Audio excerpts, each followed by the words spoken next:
I invoke thee.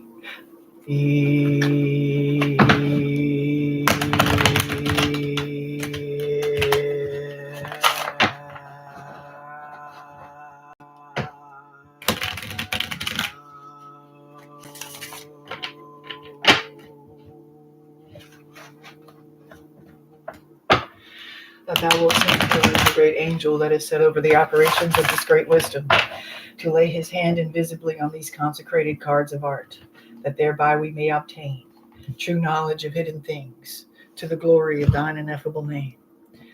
Amen. All right, let's do this.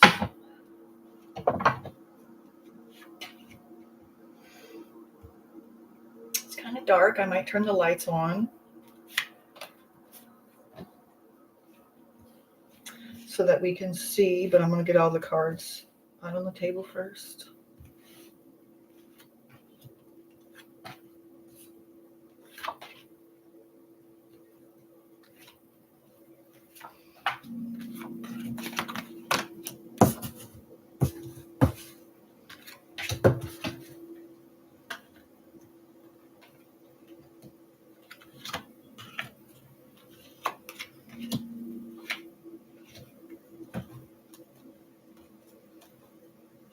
Okay.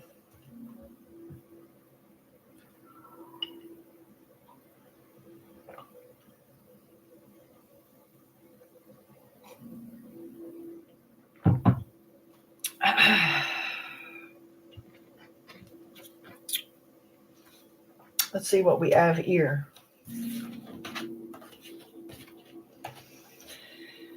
Wow. Why is this? All right. I don't know if you can see. I'm going to turn on the light. I'm going to turn on the light so you can see a little better.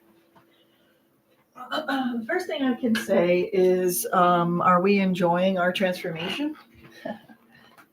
Is everyone enjoying the transformation that they're going through this winter?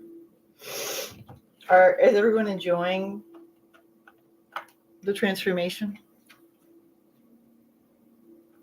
Because if you're not enjoying it, you're probably miserable. I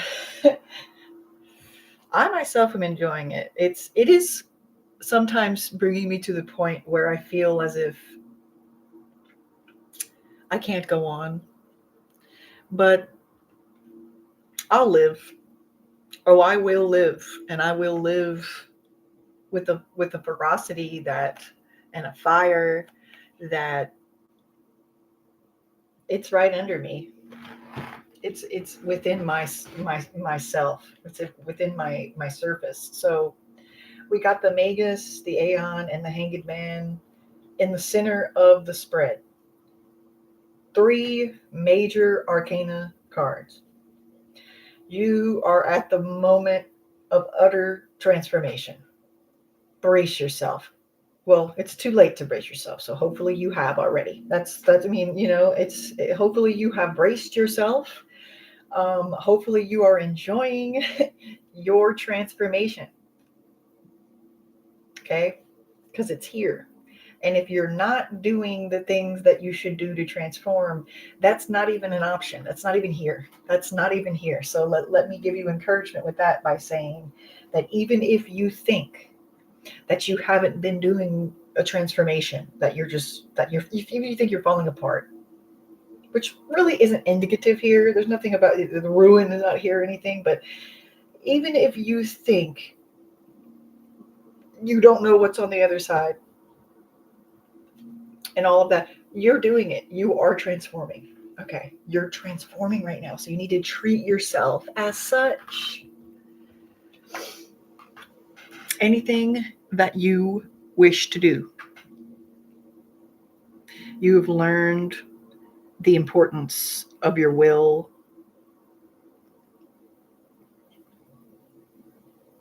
You've learned the importance of your mind. So at this time too, you can be having a lot of thoughts that are a little bit like out there, feelings and thoughts that are out there. And my message to you about that is that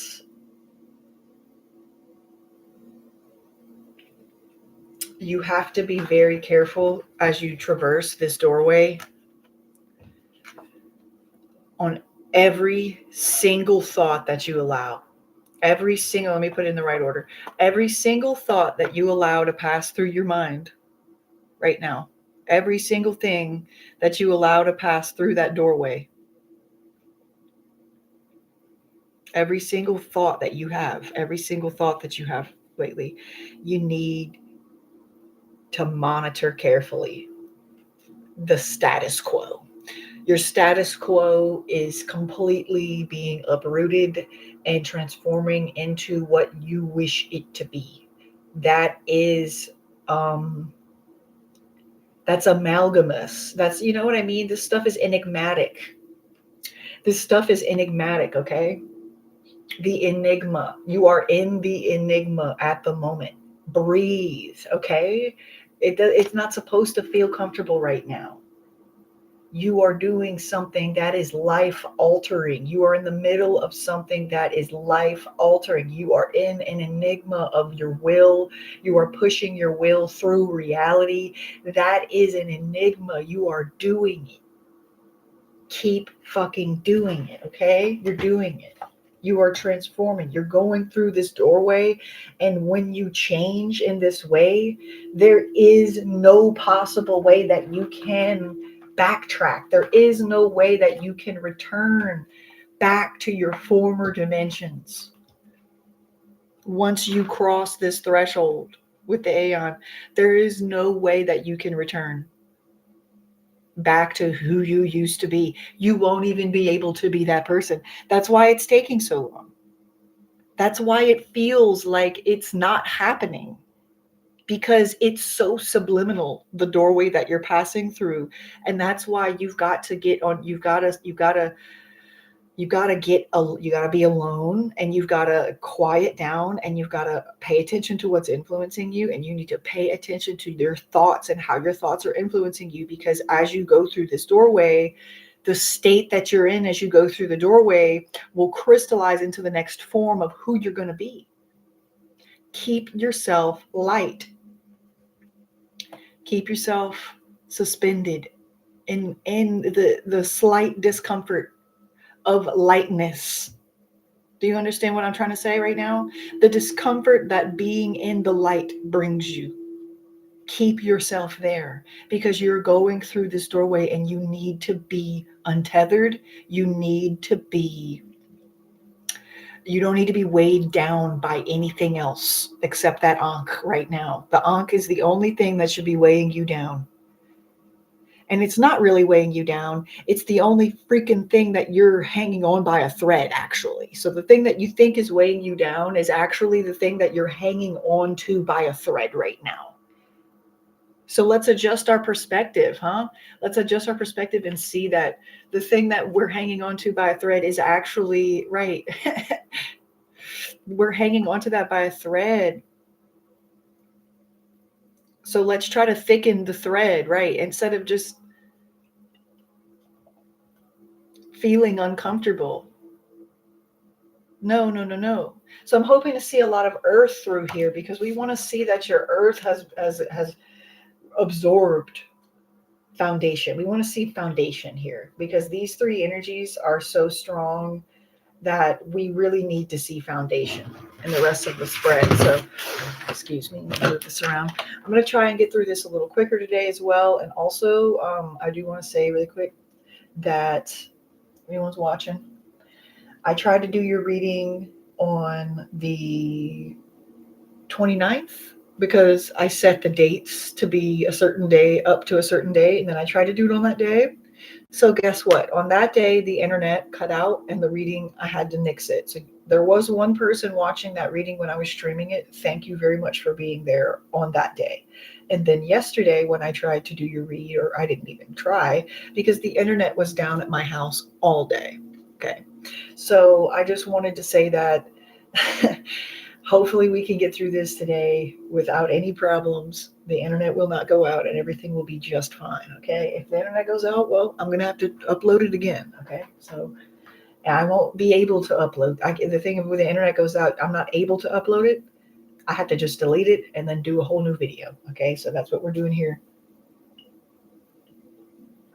We're going to try to get this on a roll. So let's see what's going on up here at the top. We're already 10 minutes in. So yes, we're seeing foundation here. We're seeing the foundation. We're seeing it. We're seeing the foundation. We're seeing the foundation. That's exactly what I wanted. I was worried that I'm not really worried. I'm misusing that word a little bit. Okay. So I will read this. I always read this.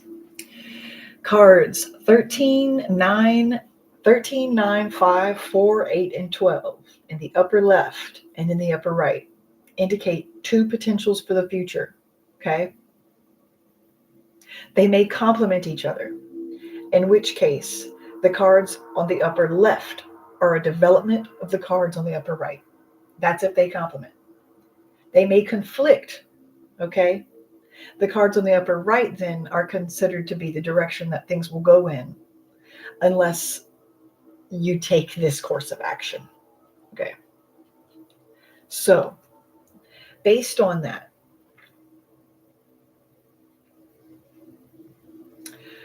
again, I always have to discern, do they conflict or do they complement? So this takes me a moment. We have the Hermit, the Ace of Discs, and the Abundance over here for 4, 8, and 12. And we have 13, 9, and 5 over there. We have the Prince of Wands, Failure, and Prince of Discs. Two princes. Remember the princes. The princes, I believe, if I believe correctly, the princes are always thinking about, what is it? Are they always thinking about the future? Am I correct to that? Or is the princess? I think the princes are always thinking about the future. Let me just check. I know the queen is always thinking about the past. Let's just check here and see what the Prince of Wands has to say.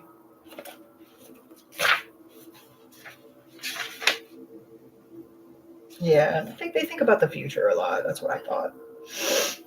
Strong push, readiness for action, courage, bursting with creative energy. This is so strange. So the first thing this is so strange. Fire and earth are, if you watch Dove and Serpent Tarot, Paul always talks about how fire and earth are, you really want to see fire and earth. Okay. Fire and earth is like the physical action meeting the foundation together. But it's really confusing to me because we have the failure in the middle.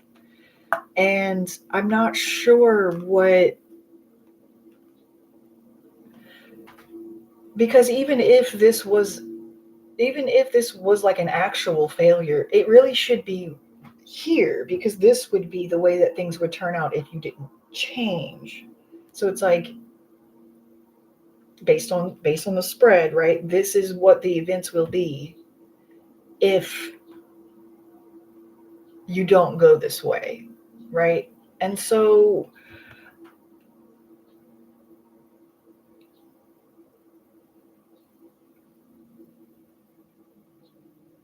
I'm getting something very unique here, which I really appreciate you being here for this. Is like, this is why I like to do this, because I get things that are so unique from this stuff that I feel like I have to have peers to talk to about it. So what's happening here is, what I'm getting from this. This is so, I'm sorry. I know that I'm reading for my viewers, right? But I always feel like I'm reading for myself because the message is always so right on for me. So I just wanted to share that. But what we got here is, thank you for sitting through all of that confusion. Now I'm ready to talk. We got the Hermit, the Ace of Discs, and the Three of Cups. This is beautiful.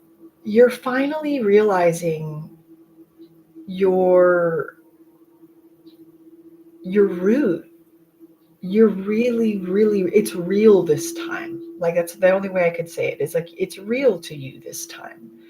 Um, and like I was saying, you're going through this big life altering enigmatic energy, but you're in the Three of Cups energy. You're celebrating. You're like celebrating your life. It's like the harder things get for you, the more you celebrate your life. It's really beautiful to have that type of mindset toward things is what makes you a truly incredible person. It makes you different because the harder it gets, you don't look around for somebody to come lift you up out of it. You don't look around for that. You just look at yourself and you just celebrate your life every time the going gets tough. And I'm getting emotional. Like, I'm so proud of you. I'm so proud of you for please, please. I know there's so much chaos. I know there's so much chaos swirling around you in every single way, right? But when the going gets tough, man, you know yourself. Please stop. Please stop looking anywhere else. If you really knew, like, I'm getting emotional, y'all. Like, if you really knew how solid you are, you would not be so stressed. You would not be so worried. You wouldn't feel the fear of failure at all if you really knew how solid you were, man. You just can't. It seems to me like you can't seem to prioritize your grounding. Um, and the reason why is because of this. Because you're constantly in a state where you're planning the next thing and you're pushing, pushing, pushing all the time. You never get a moment to be grounded because you're in constant development. And this makes you feel like that very clear, that very common sense of, are we there yet? Well, why aren't we there yet? It's very simple. It's actually not as deep as like you might think. It's just, this is that simple. Well, I've been working so hard for so long, and why doesn't it look like more? It's a very base, it's a very base way to feel. But I do want to point this out. This is why you're here on my channel, so you can learn things like this. The Hermit, as you can see, look at his background. His background is a dark field of wheat. And I want you to look at the failure card, and I want you to see how the background is very similar to the background that the Hermit is in. Do you see? Make sure you can see it. Essentially, the Hermit's background is the failure card. Okay, this is like Lady Azimuth knowledge here. Okay, I would love for anybody to tap into the comments and talk to me about this. Essentially, his background, right? Look at the background. It's the failure card. He sits in that place of mystery, of utter mystery, of going, these are all of the foundations and all of the ingredients, but there is nothingness that's being born from it.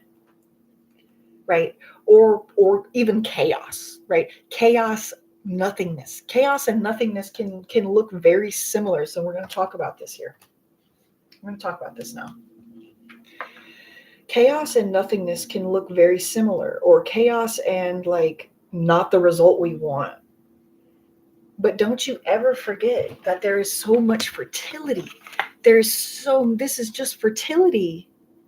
Like, I need you to understand, this is fertility. He's in a field of fertility. Do you think that whenever the vegetation dies, that it is just going to disappear into absolute nothingness? Like nothingness, right? And we don't even know if nothingness is possible, first of all. So many Thelemites talk so much about nothingness.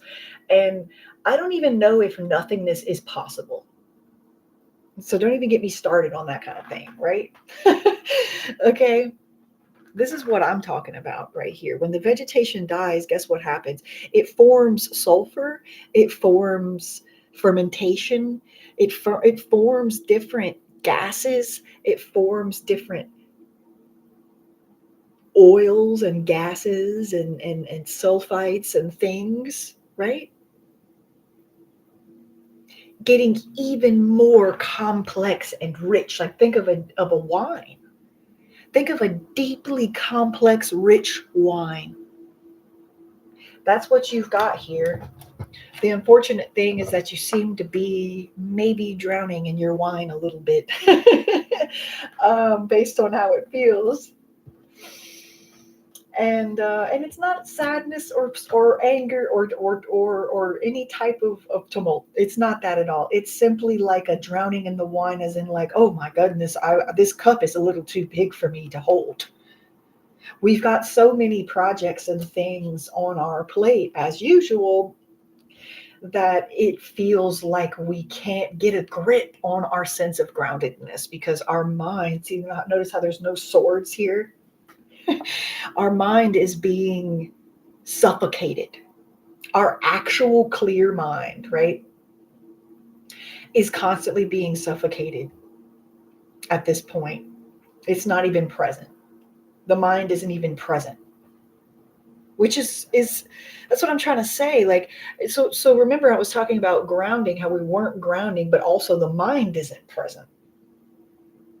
So when the mind is not present, are we grounded, right? So what's the difference there? Is it a combination of grounding the mind and the body, right? Right?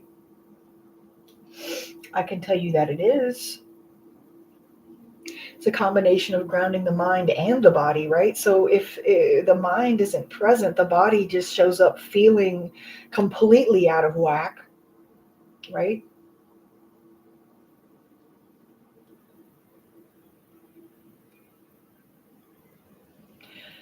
The mind is not heavy.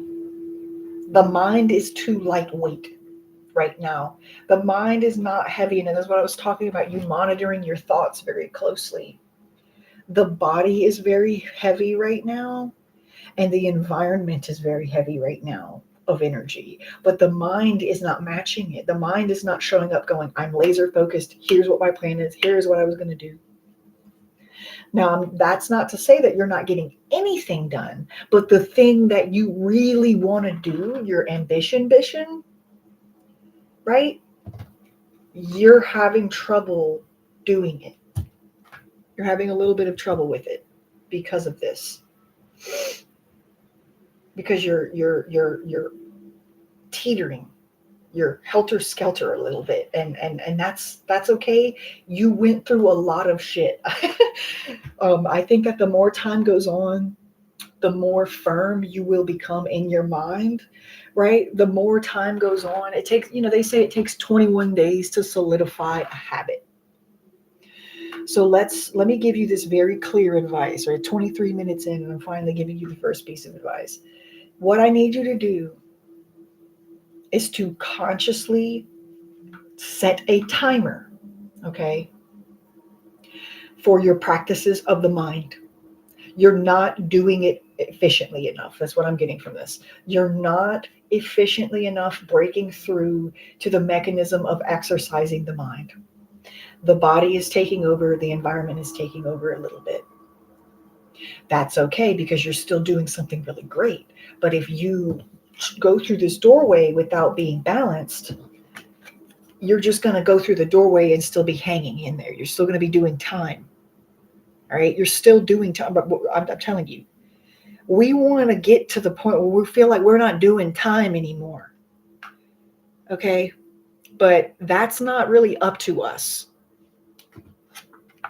That's not really up to you, by the way. It's up to you how you align with the timing of it. I know you want to be in a position where you're not doing time anymore. God, I know.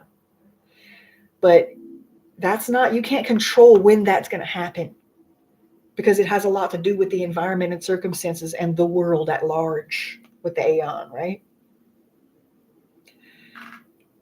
What you can do as the Magus is continue to keep your magical circle healthy, clean, and for lack of a better term, pure. Okay? Pure.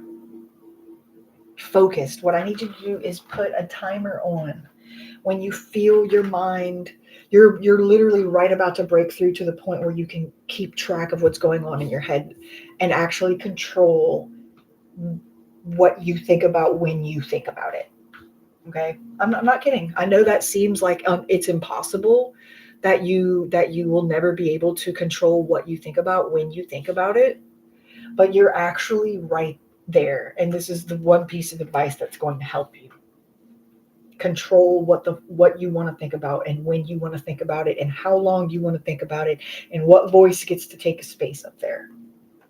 And here's what I want you to do.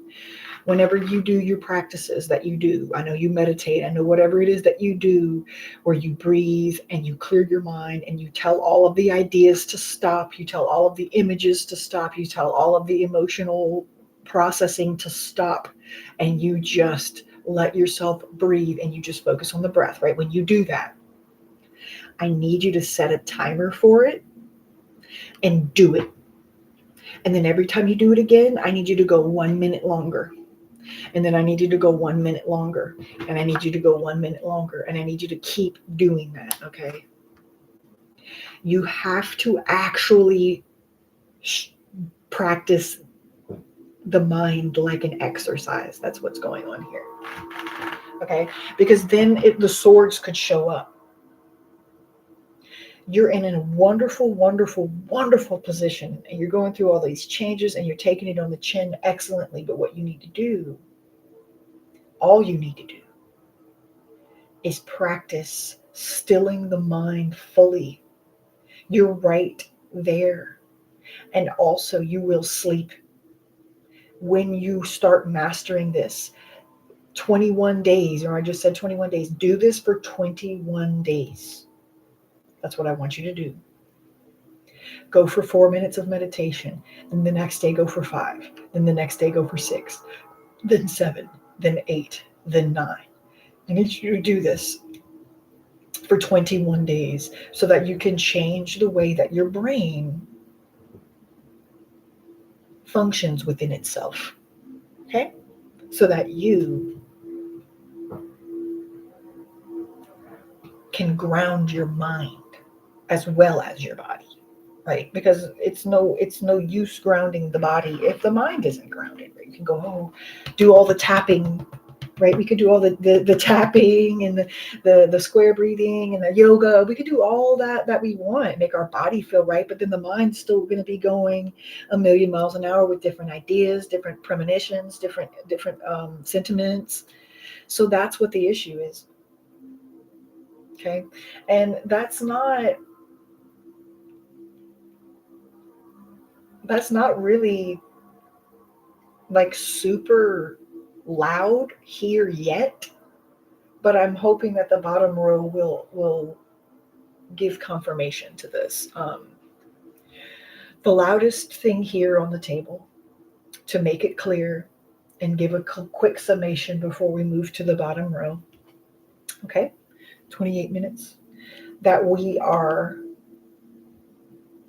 in an enigmatic, transformative place. We are at somewhat the end of our rope in that enigmatic, transformative place. And once we go through this transformation that we are going through currently, we will not be able to revert back to the person that we were before we went through this. In doing so, you will need to close off your environment a bit, and you will need to go in solitude for a period of time so that you can understand your own energy without the influence of anyone else's.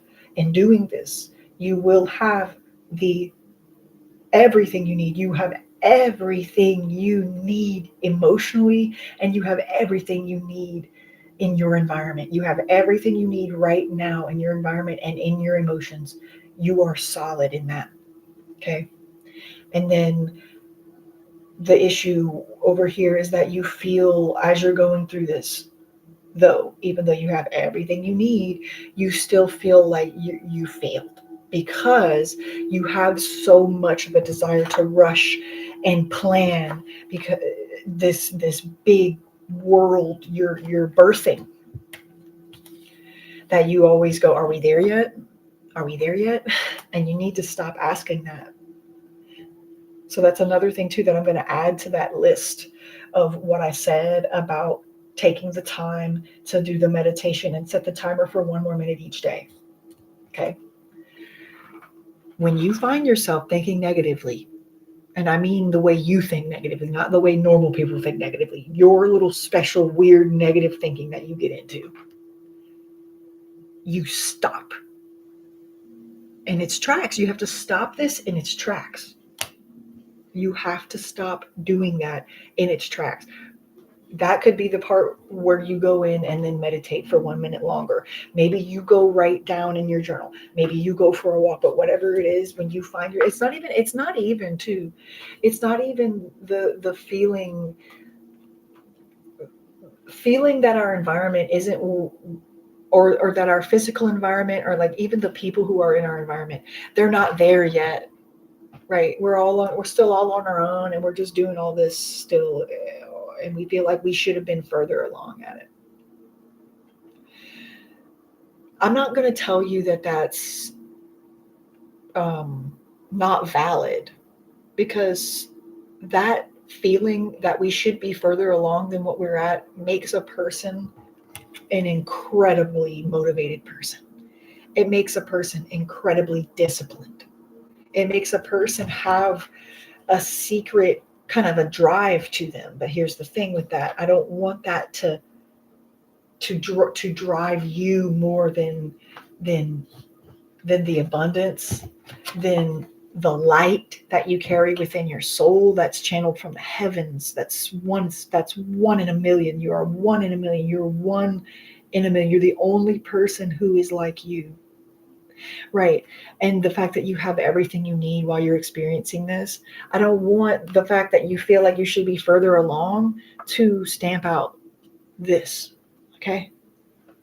Please don't let that happen. Every time you find yourself doing that, you need to stop what you're doing, and you need to sit down, and you need to breathe and remind yourself, dude, I'm okay. I'm not in trouble anymore. I'm not in a bad environment. Nobody's trying to hurt me. Nobody's trying to confuse me. Nobody's trying to manipulate me. I'm grown. I am the magus. I have done a magic circle of protection around myself. There is actually no one else around me right now that would be causing me to feel that way, because it's just me here. So if there's something that isn't feeling right, it's gotta be me. Right? So then you sit with yourself and you figure out what that thing is, and you take the sweet and tender time to nurture it. Okay? Thank you. Thank you so much. Thank you so much for being here. Cards 6, 10, and 14 assist the querent in making whatever decision may be necessary. They indicate the psychological basis and implications of the issue. Here's that knight. So the knight has shown up. We have more wands, still no swords. I've been getting this too, that your dominion, your okay. The Knight of Discs has it in, he's got it in the bag, y'all. All 4 feet are on the ground. All 4 feet of that horse are on the ground, and he is just looking toward the future, and he is resting in his field of wheat. Once again, that wheat has come back. The wheat, here's the wheat. And here's the wheat. Right? Here's the wheat again. And now the horse is grazing on it. And the knight is kind of looking back on his achievements. But he can't do this. He won't be able to do this properly if this keeps happening, right? So there's something going on. Like that's why I'm saying he won't be able to do it, because dominion is present. So like he depends, right? Knight of Disc depends with dominion, depending on debauchery. Oh no. Right. So the debauchery is what is messing with his ability to depend in himself. Okay. And this happens to all of us. We all need, okay, don't get me wrong, we need debauchery. I think it's interesting that we have the Seven of Discs and the Seven of Cups here. We need debauchery. We need, again, the Seven of Discs is that feeling of that our environment is not where we want it to be. The Seven of Cups is that feeling that our emotions are not where we want it to be, and we know it, and we're just going along with it anyway. That's debauchery. That's bad behavior. And it's not always like bad behavior, you know what I mean? But it's not correct. It's not correct. You see what I'm saying? That's the thing about debauchery. It's not correct. I'm sorry. There's something going on with the Knight of Discs and how he is trying to determine his own dominion and his own dependence in him. So the way he depends on himself. The debauchery is messing with his ability a little bit to determine that, as it will, because when you traverse with unclean spirits, or when you traverse with the things that are not correct, then you absorb the things that are not correct. Okay, so we need a little bit of an adjustment here, and we know most likely what this is, and that's exactly what I was talking about grounding the mind and the body, sitting down every time we feel like we're going a little bit too weird in the emotion. When we start going off on that weird kind of feeling, we'll be in the middle of the day and we'll just start going down this weird feeling. And sometimes you can control it. Sometimes you feel you can kind of control it right away. Sometimes you kind of just can't. Sometimes you get carried away with it. You know what I'm talking about, right? So this here is like, again, you're going to have to get through that on your own. You're going to have to get through that with nothing but your own physical power, nothing but your own life force. You're not going to be able to depend on any incorrect emotions anymore to have a feeling of dependence in yourself. The way that you feel like you depend in yourself will come from your clear dominion. It'll come from a touch and response of you doing something and seeing that you did what you said you were going to do to yourself. This is getting in the way of you telling yourself what you're going to do and doing it. How can we be dependable to other people when we tell someone else we're going to do something, right? And then we come up short. How can we do that for them if we can't do that for our own selves? You have to be able to tell yourself, I'm going to do this. And then do it so that you can depend in yourself. And then you will be able to be depended on by other people. Something is going on in your emotions where you are overusing something that doesn't even fit with you fully. It might comfort you, it might entertain you, but it doesn't fully fit with you. Okay, we all know what this kind of stuff is. It could be drinking, it could be a different friend, it could be smoking a little too much. For me, I'll tell you exactly that's what it is. So in your own life, you have to figure out what it is. Are you having too many beers a day? Are you having too much smokes in a day? Are you hanging out with that friend a little bit more than you should instead of focusing on your own responsibilities? Are you having negative, are you digging into negative thinking as a comfort, as opposed to pushing into yourself into more positive thinking, even though it's uncomfortable, right? Whatever it is, it's causing you to lean too much on that as opposed to depending on your own touch and response and going, I did what I said I was going to do. You're welcome. There was a very clear message there with that. Okay.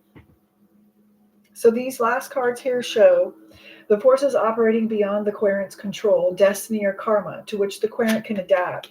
In this sense, they can constitute, in this sense, what does it say? It's in this sense they can constitute advice. I don't know. It's so intense. The readings are always so intense. They fit right on. So you got the Six of Wands, you got the universe, you got the Princess of Wands here. This is awesome. This is awesome. You can't commit to anything super long term. And that's another reason why you're having this weird, like, what's the word? It's like when something gets clogged up and then it starts pushing out the sides. Is there a word for that? Like when something gets backed up and then it starts extruding out of the sides of it because it's backed up. That's what's going on with you, by the way. By the way, that's what's going on with you. Your energy is extruding out the sides. Your prana is extruding out the sides of yourself because it is slightly blocked by certain little forces. So we want to get that to stop extruding out of the sides, and we want it to be pushing all through one clear channel of light, as opposed to that disorganized, kind of fractured energy that we're really breaking. We're breaking right out of this fractured energy. It's right here on the table. There's a slightly fractured energy. We're just busting right out of it. And so that's what I'm saying with this. Is crazy. And you know what you're talking about. This is my favorite, one of my favorite cards ever.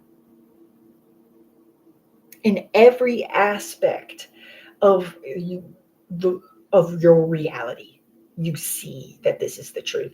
You can't unsee what you've seen. You can't go back. You can't make the world different than how it is now. The world is how it is now, and you are in it, and you have won. So look at this interesting. How do we get victory and failure in the same spread? You have to take the victory with the failure, and you have to take the failure with the victory. You must settle it for yourself so that the result matters less. Do you understand me? You are the magus. You are an enigma. It is already settled for you. So it does not make a difference if you fail or if you are victorious, because you are the magus. You have already settled it for yourself. Do you understand me? I am proud of you. Don't commit to anything super long term right now. You are like a new sprout, and I want you to think about, like, this is the metaphor that's coming into my head now. And the gong is getting loud as we do this. So this is kind of hitting me in a different way. I'm going to turn it up. I want you to think about it like this with the universe and with the victory and the prince. This is what I want you to think about. And mind you, there's no swords here. So the mind is either overactive, or the mind, like, either the mind is not able to break through these other energies, right? Or the mind is already exactly where it needs to be, so that there was nothing that I needed to tell you about it. Like, it's hard to say, but with this, I'm going to say that it's both. I'm going to say that it's both. Your mind is, there's no swords on the table here, because your mind is already where it needs to be. It can't move or change anywhere else from where it is at. You've already pushed it to the furthest extent that it can go to. Okay.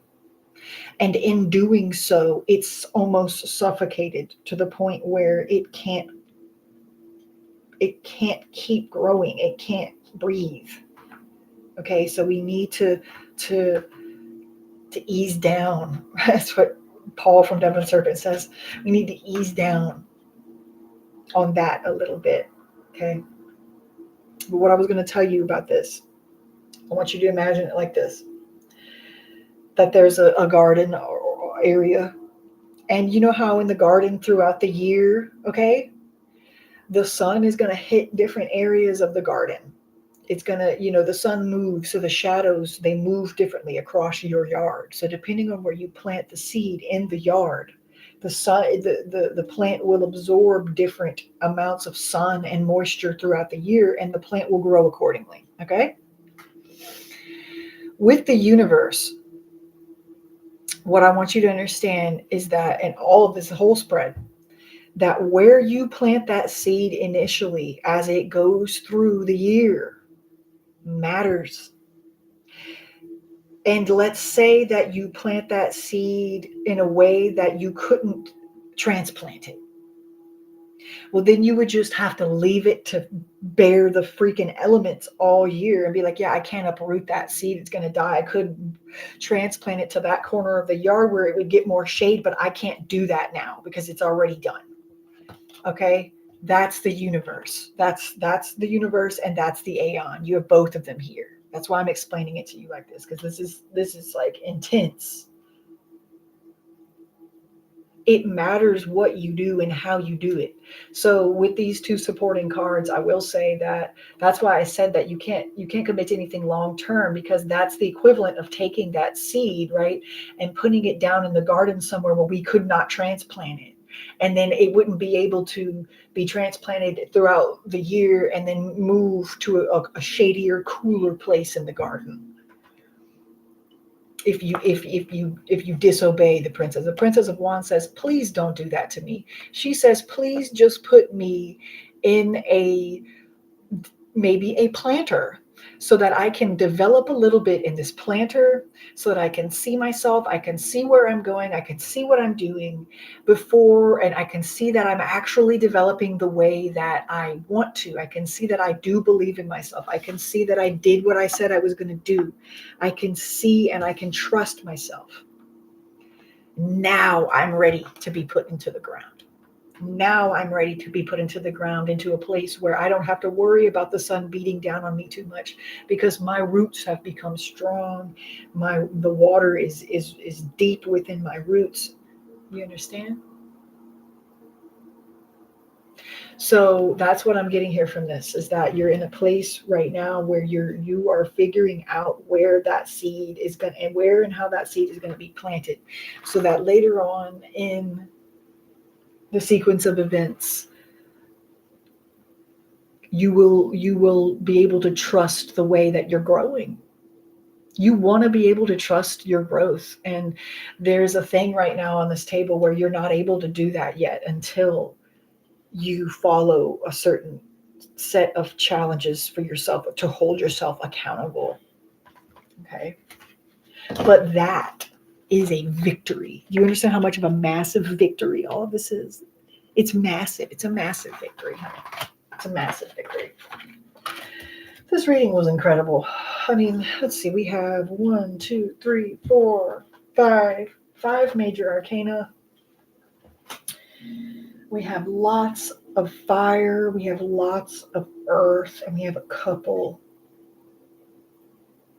cups here.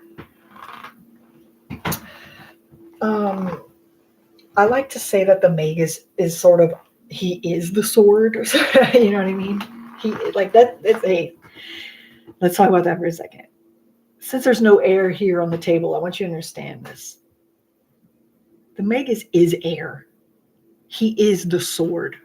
To be a magician is to be the sword. You are the sword. I had this thought the other morning in the shower. I was taking a shower, and my mind is constantly reeling with different thoughts all the time. I'm autistic. It's constant echolalia in there. It's not a place that I would want anyone except me to have to live. And I had that phrase came into my mind, and it said, you are the sword. You don't wield the sword. You're not the one who wields the sword. You are the sword itself. So be careful, because some people might be, wary of that, right? And also some people might want to use you as a weapon, right? Think about how swords are used. People are afraid of swords, and they also use them as weapons. But the right people appreciate a good sword because they know that it will protect them, and they can see that it is beautiful, even though it is something that has to be martial. Do you understand? Okay. I really hope that this reading was able to bring you some insight in some way. I feel like this was a wonderful reading, and I thank everyone and anyone who watches this video. Thank you so much. I really, really benefited from doing this reading today. Thank you. Thank you very much. And look at that. This candle is just now burning out. You see it? It just went out. Excellent timing. I'll do a quick prayer before we close the video. Spirit that is set over the operations of this great wisdom, you may leave or you may stay, depending on what it is that you want to do. Thank you for being here.